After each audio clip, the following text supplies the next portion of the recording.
உச்சநீதிமன்றம் எடுப்பதற்கு ஒரே காரணம் என்னன்னா கேஸில் ஒரு இன்டென்ஷன் இருக்குது. இந்த கேஸில் வந்து அதாவது இது போன்ற தவறுகள் நடந்ததற்கான எல்லா முகாந்திரம் இருக்குன்னு நம்பினதுனால தான் உயர்நீதிமன்றம் தள்ளுபடி செஞ்ச கேஸை உச்சநீதிமன்றம் எடுத்திருக்கு.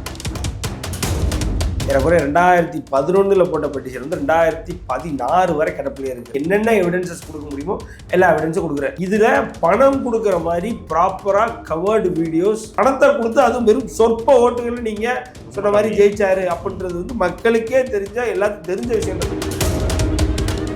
தன்னுடைய கேண்டிடேட்ஸுக்கு மேலே எதிர்த்து வரக்கூடிய ஒரு எலெக்ஷன் பெட்டிஷனை குவாஷ் பண்ணுங்கன்னு சொல்லி ஒரு ரெக்வஸ்ட் பண்ணுவாங்க. அந்த ரெக்வஸ்ட் உடனடியாக நிராகரிக்கப்படும் வழக்கமாக இருக்கிற ஒரு விஷயம். ஆனால் ஸ்டாலின் போட்ட மனுவை, தன்னுடைய இந்த கேஸை வந்து விசாரணைக்கு எடுக்கக்கூடாது அப்படின்ற மனுவை நிராகரிக்கவில்லை. 27,000 சீனியை என்னாச்சு அப்படின்னு கேட்கும்போது சீனி வந்து எறும்பு சாப்பிட்டு போச்சு அப்படின்னு சொல்லி சர்க்காரியா கமிஷன் வந்து ரிப்போர்ட் கொடுத்ததுல அந்த மாதிரி செவுறு இடிஞ்சு விழுந்துருச்சுன்னு இப்போ எலெக்ஷன் கமிஷன் சொல்றதெல்லாம் வந்து ரொம்ப ரொம்ப தவறு. திமுக 2006 ஒன்றும் இல்லை, 2006 2011 வரைக்கும் ஏறக்குறைய பல ஊழல் பிரச்சனை.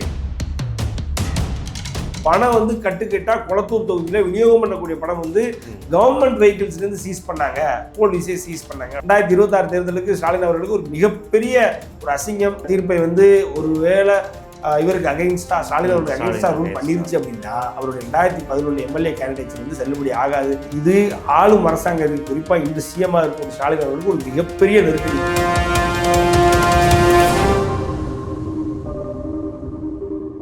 சார் வணக்கம். சார் வணக்கம்.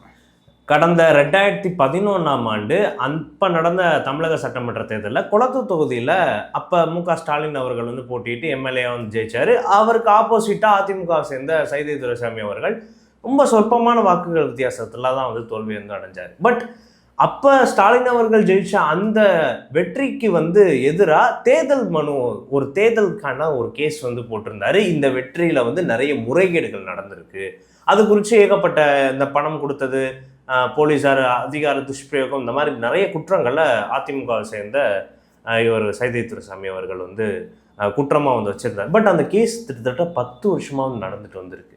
அதோட அப்டேட் வந்து என்ன, இன்னொரு எலெக்ஷனும் முடிஞ்சு வந்து போச்சு. பட் ஆதாரங்கள்லாம் இதுக்குள்ள அளிக்கப்பட்டிருக்கு அப்படின்னு ஒரு விஷயம் வந்து சொல்றாங்க. இதோட உண்மைத்தன்மை வந்து என்ன சார்? ஆஸ் வி ஸ்பீக் இன்னைக்கு நடந்துட்டு இருக்கு சார் ப்ரொசீடிங்ஸ். அதாவது உச்சநீதிமன்றத்தில் இன்னைக்கு ப்ரொசீடிங்ஸ் வந்துட்டு இருக்கு. இன்னைக்குள்ள தீர்ப்பு வர வாய்ப்பு இருக்கு. ஈவினிங்குள்ள தீர்ப்பு வந்துடும். ஒரு அட்ஜான்மெண்ட் வாங்கி ரீசஸ்க்காக ஒரு அட்ஜான்மெண்ட் வாங்கியிருக்கிறாங்க. ரீசஸ் இருக்கும் இல்லையா, அதுக்கப்புறம் இன்னைக்கு ஈவினிங்குள்ள we are expecting the judgment. So 2011 ஏறக்குறைய குளத்தூர் தொகுதியில் ஸ்டாலின் அவர்கள் நிற்கும் பொழுது அவரை எதிர்த்து நின்றவர் யாருன்னா சைதை துரைசாமி. அதிமுகவுடைய சைதை துரைசாமி எப்படின்னா, எம்ஜிஆர் வந்து கட்சிக்குள்ளே சேருங்க, கட்சியில் ரொம்ப முக்கியமானவர், என்னோட வலதுகரம் அப்படின்னு சொன்ன ஒரு சில நபர்களில் முதன்மையான நபர் யாருன்னா சைதை துரைசாமி அவர்கள். அவருக்குன்னு ஒரு தனி ஹிஸ்ட்ரியே இருக்குது. அது போக மனிதநேயம்னு அவருடைய அந்த ஐஏஎஸ் அந்த அகாடமியில் படித்து நிறைய ஐஏஎஸ்கள் இந்தியா முழுக்க அவர் உருவாக்கிவிட்ட ஐஏஎஸ் எல்லாம் இருக்கிறாங்க. அது வந்து அவர் வந்து ஒரு சமூக பணியாக, சமூக சீர்திருத்தத்துக்காக, சமூக நல்லிணக்கத்துக்காகவும் சமூக முன்னேற்றத்துக்காகவும் செஞ்சுக்கிட்டு இருக்காப்புல. ஸோ அவருக்குன்னு ஒரு ஹிஸ்ட்ரி இருக்குது. ஸோ அவர் வந்து என்ன பண்ணுறாரு அப்படின்னா, 2011 தேர்தல் 13 ஏப்ரலில் நடந்த அந்த தேர்தல் குளத்தூரில் எல்லாம் இந்த தமிழ்நாடு சட்டமன்ற தேர்தல் நடக்குது. அதில் குளத்தூர் வாக்குப்பதிவு முடிஞ்சு ஏறக்குறைய 3 நாட்களில் உயர்நீதிமன்றத்தில் ஒரு எலெக்ஷன் பெட்டிஷன், நீங்கள் சொன்ன மாதிரி ஒரு எலெக்ஷன் மனு, தேர்தல் மனு தாக்கல் பண்ணுறாரு. அதில் என்ன சொல்கிறாரு அப்படின்னா, பல்வேறு குற்றச்சாட்டுகளை அடுக்கி என்ன சொல்கிறாருன்னா, ஸ்டாலின் அவர்களுடைய தேர்தல் வெற்றியை செல்லாதது என்று தீர்ப்பு வழங்க வேண்டும் அப்படின்னு சொல்லி ஒரு ப்ரேயரோட அந்த பெட்டிஷன் போடுறாரு. அந்த பெட்டிஷன் பார்த்தீங்க அப்படின்னா, சரி உடனே வந்து விசாரணைக்கு வருதா அப்படின்னா வரல. ஏறக்குறைய 2011 போட்ட பெட்டிஷன் வந்து 2016 வரை கிடப்பிலே இருக்குது. 2016 வரை கிடப்பில் இருக்குது. இதற்கு நடுவில் அதாவது சும்மா இல்லை, சைதை துரைசாமி அவர்கள் என்ன பண்ணுறாரு அப்படின்னா, அவர் அதுக்கு தேவையான எல்லா இந்தியன் எவிடன்ஸ் ஆக்ட் 1857 படி என்னென்ன எவிடன்சஸ் கொடுக்க முடியுமோ எல்லா எவிடன்ஸும் கொடுக்குறாரு. ஸோ இப்போ அதில் ரொம்ப முக்கியமாக பார்க்கப்படுற எவிடன்ஸ் என்னென்னு பார்த்தீங்க அப்படின்னா, 2011 என்னோட நினைவு சரியாக தான் மார்ச் 27, ஏப்ரல் 6, ஏப்ரல் 7 இதில் பணம் கொடுக்குற மாதிரி ப்ராப்பராக கவர்டு வீடியோஸ், வித் டேட் ஸ்டாம்ப்டாக இருக்கிற வீடியோஸ், அதாவது மார்ச் 27, ஏப்ரல் 6, ஏப்ரல் 7 அப்போ தான் அந்த எலெக்ஷன் நடக்குது இல்லையா. 2011 அந்த எலெக்ஷன் ஆரம்பிச்சு, எலெக்ஷன் அறிவிச்சு, வேட்பாளர் அறிவிச்சு, அப்போ ஆட்டோமேட்டிக்காக திமுக காரங்க போய் பணம் கொடுக்குறாங்க, வைக்கிறாங்க. இதெல்லாம் வந்து வீடியோஸ் ப்ராப்பராக எடுக்கப்பட்ட வீடியோஸை சிடிஸ், அப்போ உள்ள சிடிஸில் லோட் பண்ணி அதை கொண்டு வந்து சப்மிட் பண்ணுறாங்க. அப்போ 2016 அந்த கேஸை ஜூன் மாதத்தில் எடுக்கிறாங்க. ஜூன் மாதத்தில் எடுக்கும் பொழுது இப்போ இந்த ஆதாரங்களை வந்து நம்ம வந்து பரிசீலனை பண்ணலாம். ஆதார சட்டத்தின்படி, இந்திய ஆதார சட்டத்தின்படி தேர்தல் அதிகாரிகளை கூப்பிட்டு, இந்தியன் எலெக்ஷன் கமிஷன்லேருந்து கூப்பிட்டு, ஸ்டேட் எலெக்ஷன் கமிஷன்லேருந்து கூப்பிட்டு, இதை வந்து இதனுடைய உண்மைத்தன்மை வந்து நீங்கள் பார்த்து சொல்லுங்கள், வைங்க அப்படின்னு சொல்லி அப்போது 2016 ஜூன் மாதம் இதை பற்றி டிஸ்கஸ் பண்ணுறாங்க. இது கோர்ட்டில் வந்து ஒரு 5 வருஷம் ஆயிடுச்சு. இப்போ இதை நம்ம வந்து விசாரணைக்கு எடுப்போம். விசாரணைக்கு எடுத்து மறுபடியும் இன்வெஸ்டிகேஷன் போட்டு அப்போ என்ன பண்ணுறாங்கன்னா, இந்த எலெக்ஷன் கமிஷனுடைய அதிகாரிகள் எல்லாத்தையும் பார்க்க சொல்கிறாங்க. அது பார்த்து மறுபடியும் ஆட்டோமேட்டிக்காக அடுத்த அட்ஜர்ன்மெண்ட்டில் அடுத்த ஹியரிங் வருது. கேஸ் ஹியரிங் வரும் பொழுது 2017 ஜனவரி மாதம் என்ன சொல்லிடுறாங்க அப்படின்னா, இல்லை இதில் ஸ்டாலின் நேரடியாக இது போன்ற செயல்களுக்கு கட்டளையிட்டார், அப்படி இல்லைன்னா ஸ்டாலின் வந்து ஏதோ ஒரு வகையில் இது போன்ற விஷயங்கள் நடந்ததை அறிந்தார், அதாவது கட்டளையும் விடவில்லை, ஸ்டாலின் அவர்கள் இதெல்லாம் நடந்திருக்குன்னு அவருக்கு எந்த வகையான நாலேஜும் இல்லை. So it is completely irrelevant to the வேட்பாளர், அதாவது வேட்பாளருக்கு, கேண்டிடேட்டுக்கு, அவருடைய கேண்டிடேட்ஸருக்கும் இதற்கும் எந்த வகையான ரெலவன்ஸும் இல்லை. ஸோ இதை வந்து நாங்கள் வந்து குவாஷ் பண்ணிடுறோம் அப்படின்னு சொல்லி அந்த பெட்டிஷனை குவாஷ் பண்ணி அந்த கேஸை வந்து உயர்நீதிமன்றத்தில் குவாஷ் பண்ணிடுறாங்க. ஆனாலும் வந்து உண்மை என்ன, அதாவது சையது துரைசாமி அவர்களுடைய வாதம் என்னென்னா, முதலாக அவன் என்ன சொல்கிறாங்க அப்படின்னா, நீங்கள் இந்த குடத்துக்குள்ளே வச்சு பணம் கொடுப்பாங்க, இந்த சாமி சூடத்தை ஏற்றி கொண்டு போய் அதை அணைச்சு, இதெல்லாம் வந்து 2011 தான் பெரிய அளவு ட்ரெண்ட் ஆச்சு. 2006 திமுக வெற்றியே இதை கட்டமைத்து தான் இருந்தது. அதாவது குடத்துக்குள்ளே வச்சு கொடுக்குறது, தண்ணி, அது போக இந்த என்ன சொல்கிறது, அரிசி ரேஷன் கடையிலே பார்த்தீங்கன்னா அரிசி பை கொடுக்கும்போது, சீனி கொடுக்கும்போதும் அதுக்குள்ளே போட்டு கொடுக்குறது, அப்படி இப்படின்னு 2006 நிறைய குற்றச்சாட்டுகள் வந்தது. ஒரு சிலது வீடியோக்களானது, ஒரு சிலது வந்து எழுத்துப்பூர்வமாக உங்களை போன்ற ஜேர்னலிஸ்ட்லாம் கவர் பண்ணாங்க. இதெல்லாம் 2006 நடந்தது. ஆனால் 2011 குடத்துக்குள்ளே வச்சு கொடுக்குறாங்க, பணம் கொடுக்குறாங்க, அதெல்லாம் வீடியோக்கள் இருக்குது. வீடியோ ஆதாரமாக அந்த 2011 மார்ச் மாதம் நடந்ததை தான் வந்து கோர்ட்டில் சப்மிட் பண்ணுறாங்க. குடத்துக்குள்ளே வச்சு பணம் கொடுக்குறாங்க. அதே நேரத்தில் பணம் வந்து இந்த மாதிரி சூடத்தை அடைச்சி கீழே வச்சு கொடுக்குறது, வைக்கிறது எல்லாமே வீடியோ கவராக இருக்குது. ஸோ பணம் கொடுக்கப்பட்டது உண்மைன்னு சையது துரைசாமி அவர்களுடைய தரப்பு வந்து வாதம் இதை தான் வைக்குது. ரெண்டாவது பார்த்திங்க அப்படின்னா, அப்போ உள்ள வருவாய்த்துறை, அதாவது ரெண்டாவது அவங்க வைக்கிற முக்கியமான அலிகேஷன் என்னன்னா, government officials and government vehicles ப்ராப்பராக வந்து அது இட் வாஸ் மிஸ்ஹேண்டில். ஏன்னா 2006 2011 வரை திமுக ஆட்சி தான். ஸோ இட் வாஸ் மிஸ்ஹேண்டில் அப்படின்னு சொல்லி இவங்க கொளத்தூர் தொகுதியில் விநியோகம் பண்ணுற பணம் வந்து வருவாய்த்துறை வண்டியிலையும், இன்னும் சொல்ல போனால் நீதித்துறை வண்டியிலையும், இன்னும் சொல்ல போனால் போலீஸ் துறை, அதாவது காவல்துறை வண்டியிலையும் போனதாக குற்றச்சாட்டுகள் இருந்தது, பேப்பர்களில் வந்தது. அதையும் கோட் பண்ணுறாரு யார், சையது துரைசாமி அவர்கள். அதாவது பணம் வந்து கட்டுக்கட்டாக குளத்தூர் தொகுதியில் விநியோகம் பண்ணக்கூடிய பணம் வந்து கவர்மெண்ட் வெஹிக்கிள்ஸ்லேருந்து சீஸ் பண்ணாங்க, போலீஸே சீஸ் பண்ணாங்க அப்படின்னு சொல்லி அது வந்து ஒரு ரொம்ப முக்கியமான ஒரு. மூணாவது பார்த்தீங்கன்னா, போலீஸ்காரர்களே, அதாவது கவர்மெண்ட் அஃபீஷியல்ஸினுடைய துஷ்பிரயோகம். என்னன்னா, போலீஸ்காரங்களே இந்த மாதிரி பணம் கொடுக்க போகிறவங்கள பந்தோபஸ்தா யாரும் வந்து இவங்களை டிஸ்டர்ப் பண்ணாத மாதிரி. என்னன்னா, அதிமுகலேருந்து அதிமுக வேட்பாளர் சையது துரைசாமி அவர்களை சார்ந்த அதிமுகவுடைய தொண்டர்கள் வந்து இதை போய் தடுத்து என்ன ஏதுன்னு கேள்வி கேட்டிருக்காங்க. அதை அவங்கள கேள்வி கேட்கக்கூடாது அப்படின்றதுக்காக போலீஸ் ப்ரொடெக்ஷனோட நடந்திருக்கு இந்த பண விநியோகம். இதையும் குறிப்பிடுகிறார். அது போக பார்த்தீங்கன்னா, ஆளுங்கட்சி வந்து பல நேரங்களில் பார்த்தீங்க அப்படின்னா ஒரு சில தளர்வுகளை ஏற்படுத்துது. என்ன தளர்வுகள் அப்படின்னா, நீங்கள் அதாவது ஒரு ஒரு வேட்பாளர் வந்து 6 மணி வரைக்கும் தான் தேர்தல் பிரச்சாரம் பண்ண, 6 மணிக்கு மேலே நடத்தக்கூடாது அப்படின்னா, இவர் ஒரு 7, 7:30, 7:15 இவரே பேசிய ஒரு சில தரவுகள்லாம் கொடுக்கப்பட்டது. அதே போக ஒரு எவ்வளோ, அதாவது தேர்தலுக்கு செலவு அப்படின்னு சொல்றதுக்கு ஒரு கட்டாய நிர்ணயம், அது ஒரு வரம்பு இருக்கு, கட்டாய வரம்பு. அந்த வரம்பை தாண்டி எங்கேயோ செலவு போயிட்டு இருக்கு அப்படின்னு சொல்லி ஒரு அனுமானத்தின் அடிப்படை, இதெல்லாம் வந்து நம்ம எக்ஸாக்டா கொடுக்க முடியாது, அனுமானத்தின் அடிப்படையில் ஒரு கோர்ட் இதெல்லாம் கொடுக்குறாரு. இது எல்லாத்தையும் மீறி இது எதையுமே வந்து ஆன் டேட்டா வித் ஃபேக்டோட வித் எவிடன்ஸோட ப்ரூவ் பண்ண முடியல. மோரோவர் அவர் இதெல்லாம் பண்ணாரு அப்படின்றதுக்கு எந்த ஒரு சாட்சியமும் இல்லை, எந்த ஒரு ரெலவன்ஸும் இல்லை. அப்படின்றதுனால கேஸ் குவாஷ் ஆயிருது. 2017 ஜனவரி மாதமே இந்த கேஸ் வந்து உயர்நீதிமன்றத்தில் குவாஷ் ஆயிருது. அங்கேருந்து உடனே வந்து தன்னுடைய வழக்கறிஞர் நாயுடு அவர்களுடைய ஹெல்ப்போட அவருடைய சப்போர்ட்டோட உச்சநீதிமன்றத்துக்கு வழக்கு போடுறாரு அண்ணன் சையது துரைசாமி அவர்கள். உச்சநீதிமன்ற வழக்கு வந்து எனக்கு 2017 2022 வரை 5 வருடம் கிடப்பில் 2022 வழக்கு எடுத்து விசாரிக்கும் பொழுது எனக்குரிய 2011 நடந்த தேர்தலுக்கு 2022 வரை நடுவில் ஒரு தேர்தல் நடந்து முடியுது. அதிலும் ஸ்டாலின் அவர்கள் வந்து வெற்றி பெற்று விட்டார். ஆமா, இல்ல 2016 தேர்தல். 2016 தேர்தல் நடுவில் வந்து வெற்றி பெற்று விட்டார் அப்படின்றதுனால 2011 11 வருடங்கள் ஆகுது. 11 வருடங்கள் பார்க்காம என்ன பண்ணிட்டு இருக்கீங்க அப்படின்னு சொல்லி கேட்கும் பொழுது அப்போ உடனே வந்து என்ன பண்றாங்க, சரி இந்த விசாரணை மறுபடியும் ஆரம்பிக்கிறாங்க. மறுபடியும் வந்து அந்த ப்ரொசீடிங்ஸ்லாம் ஸ்டார்ட் ஆகுது. அப்போ 2 அட்ஜர்மெண்ட் ஆகுது. 2025 இந்த 2 மாதத்துக்கு முன்னாடி செப்டம்பர் மாதம் வந்து அப்போ அந்த கேஸை விசாரிக்கும் பொழுது ஆட்டோமேட்டிக்காக என்ன சொல்றாங்க அப்படின்னா, இல்லை இது ரொம்ப காலம் தாழ்த்தப்பட்ட நீதியாக மாறிவிடும். ஸோ அதனால என்ன பண்ணுங்க அப்படின்னா உடனே வந்து இந்த கேஸை வந்து நம்ம முடிச்சிடலாம் அப்படிங்கவும் சைதே துரைசாமி அவர்களுடைய வக்கீல் என்ன கேட்குறாரு அப்படின்னா, திரு நாயுடு என்ன கேட்குறாருன்னா சிம்பிளாக சொல்றாரு, ஐயா 11 வருடம் நீங்கள் கோட் பண்ண 11 வருடம் முன்னாடி உள்ள கேஸ், நாங்கள் பல விஷயங்கள் இந்த கேஸுக்கான டேட்டா எல்லாத்தையுமே கேஸுக்கான ஃபைல்ஸ் எல்லாத்தையுமே வந்து தள்ளி வச்சுட்டோம். ஸோ அதனால் வந்து எங்களுக்கு கொஞ்சம் டைம் கொடுங்க, நாங்கள் மறுபடியும் வந்து எல்லாமே எழுத்துப்பூர்வமாக உங்கள்கிட்ட நடந்த விஷயங்கள் எல்லாத்தையுமே வந்து கூறு போட்டு வைக்கிறோம் அப்படின்னு சொல்லி நாங்கள் உங்களுக்கு ப்ராப்பராக என்னன்னு சொல்லி ப்ரொசீடிங்ஸுக்கு தேவையானது எல்லாத்தையுமே வந்து ரிட்டன் ஃபேக்சுவலாக நாங்கள் கொடுக்குறோம் அப்படின்னு சொல்லி கேட்குறாங்க. கேட்ட உடனே என்ன சொல்லுதுன்னா, அதாவது எதிர்த்தரப்பு எலெக்ஷன் கமிஷன் தரப்பு என்ன சொல்லுதுன்னா, இல்லை ரொம்ப இன்னமும் தாழ்த்த முடியாது. ஏற்கனவே 14 வருஷமாக கிட்டத்தட்ட பார்த்தீங்க அப்படின்னா 2017 2025 14 வருஷமாக நாங்கள் அந்த தொகுதியில் குளத்தூர் தொகுதியில் நடந்த மொத்த பேலட் மிஷின்ஸையும் இவிஎம் மிஷின்ஸையும் வந்து ஒரு இடத்துல எலெக்ஷன் கமிஷனில் ஒரு இடத்துல வந்து பாதுகாத்து அதுக்கு ஒரு போலீஸ் பாதுகாப்போட வச்சுருக்கோம். அதில் ஒரு செவுறு வேற இடிஞ்சு விழுந்துருச்சு.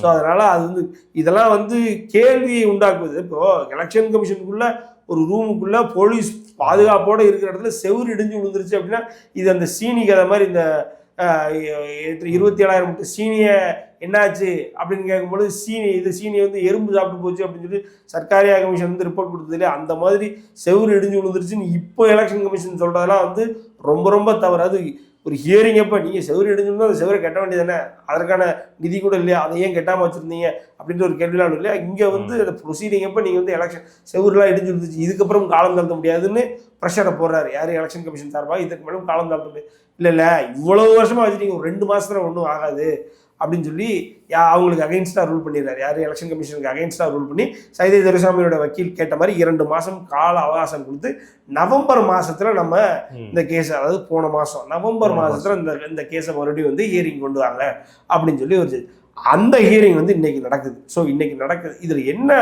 சாராம்சம் அப்படின்னா, பொதுவாகவே ஒரு கேஸ் இது வந்து புதுசு இல்லை. ஒரு எலெக்ஷன் பெட்டிஷன்றது ஒரு எலெக்ஷன் முடிஞ்சதுக்கப்புறம் அந்த எலெக்ஷன் மேலே எத்தனையோ எலெக்ஷன் பெட்டிஷன்ஸ் அதெல்லாம் உடனே ஹியரிங்க்கு போகும், காலம் தாழ்த்தியும் ஹியரிங்க்கு போகும்.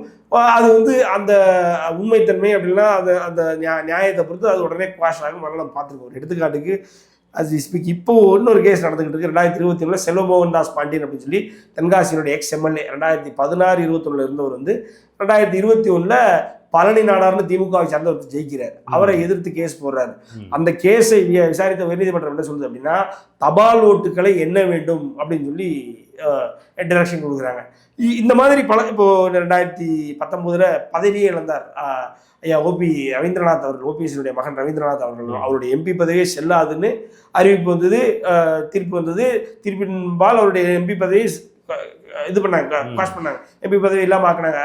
அதே மாதிரி இவர் சேப்பாக்கத்தில் 2021 ஜெயிச்ச இவர் உதயநிதி ஸ்டாலின் அவர்களுக்கு எதிராக எனக்கு தெரிய ஒரு தேசிய மக்கள் கட்சின்னு ஒரு கட்சியினுடைய வேட்பாளர், அந்த சேப்பாக்கம் தொகுதியினுடைய வேட்பாளர் வந்து அவரை எதிர்த்து ஒரு கேஸ் போடுவார். இவர் வந்து அந்த கேஸை நிராகரிக்கணும்னு ஒரு பெட்டிஷன் போடுவார். யார்? உதயநிதி அவர்கள். அதை ஏற்றுக்கொண்டு அந்த கேஸ் நிராகரிக்கப்பட்டது. அந்த கேஸை இவருக்கு அகெயின்ஸ்டாக ரூல் பண்ணாங்க.